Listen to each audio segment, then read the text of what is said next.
12 বছর যে আইনটা নিয়ে গবেষণা হয়েছে, স্টেক হোল্ডার্স মিটিং হয়েছে, টাকা খরচ হয়েছে চা নাস্তায়, সেইটা 12 দিনে পারি নাই, 24 দিনের মধ্যে, আজকে আমার 21 দিন, আর 3 দিনের মধ্যে ক্যাবিনেটে যাবে। আমি বলি না হাততালি দেন, এটা বলি নাই, আমি এটা বলি নাই। 2012-র স্বাস্থ্য সুরক্ষা আইনটা 2024 পর্যন্ত গবেষণা আকারে আছে। আমি 21 দিন আগে আসছি, এসে দেখছি এটা চূড়ান্ত পর্যায়ে আছে, খালি আমলাতান্ত্রিক সিদ্ধান্তের অভাবে যায় নাই। আমি চিফকে, মাননীয় প্রধান উপদেষ্টাকে কথা দিয়েছি যে আমরা দ্রুততম সময়ের মধ্যে পাঠিয়ে দেব। রবিবারের মধ্যে এটার খসড়াটা মন্ত্রিপরিষদ বিভাগে যাবে, আপনারা নোট করতে পারেন। রদবদলটা করার এখতিয়ার ক্যাবিনেটের সাব কমিটির, তারা ইচ্ছা করলে আমাদের কাছে ফেরত পাঠাতে পারে। আমরা পাঠিয়েছি, এটা চূড়ান্ত হয়ে আছে। আমি স্পেসিফিক বলতে পারি যে কালকে না গেলে আগামী সপ্তাহে যাবে।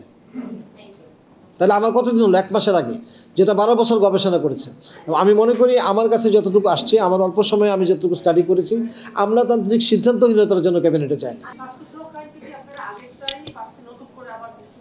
আমরা ভালো করে দেখতে পারলে আমাদের সময় লাগতো আরও অ্যাটলিস্ট 12 বছরের জায়গায় 12 মাস লাগতো। আমরা মোটামুটি দেখেছি, আজকেও মিটিং হয়েছে যাতে একটা ফাইন টিউনিং হয়। আমাদের একজন উচ্চ পর্যায়ের কর্মকর্তা এবং একটা কমিটি, সাব কমিটি করেছে অতিরিক্ত সচিব, যে যাতে আগেরটা হুবহু আমরা না দিয়ে যেটুকু আপডেট করা যায়, আজকের সময়ের চাহিদার সাথে আপডেট করা যায়, ইউজার ফ্রেন্ডলি করা যায়, আমরা করেছি। তারপরে আমাদের যদি কোনো ত্রুটি থাকে ক্যাবিনেট কমিটি আবার পরীক্ষা করতে পারে।